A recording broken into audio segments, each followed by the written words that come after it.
وَلِكُلِّ أُمَّةٍ جَعَلْنَا مَنسَكًا، اور ہم نے ہر امت کے لیے ایک قربانی کا نظام مقرر کیا، لِيَذْكُرُوا اسْمَ اللَّهِ عَلَىٰ مَا رَزَقَهُم مِّن بَهِيمَةِ الْأَنْعَامِ، تاکہ وہ اللہ کا نام لیا کریں ان مویشیوں پر کہ جو ہم نے انہیں عطا فرمائے ہیں۔ فَإِلَٰهُكُمْ إِلَٰهٌ وَاحِدٌ، تو جان لو تمہارا الہ ایک ہی اللہ ہے، واحد۔ فَلَهُ أَسْلِمُوا، اس کے سامنے سر تسلیم خم کرو، اس کی اطاعت قبول کرو۔ یعنی یہ ایسا نہ ہو کہ بس قربانی تو ہو رہی ہے، باقی سب حرام خوریاں ہو رہی ہیں، 10-10 ہزار 20-20 ہزار کا جانور لے کر اور اس کے فوٹو کھنچوا کر اخبارات میں شائع کیے جا رہے ہیں، ہے سارا حرام خوری کا نتیجہ۔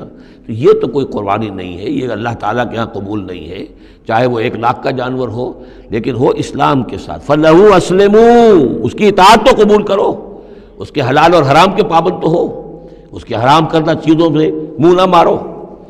وَبَشِّرِ الْمُخْبِتِينَ، اور اے نبی بشارت دے دیجئے مخبتین کو، اخبات کہتے ہیں جو اپنے آپ کو پست کر لیں اللہ کے سامنے، تواضع اور عاجزی اختیار کرنے والے۔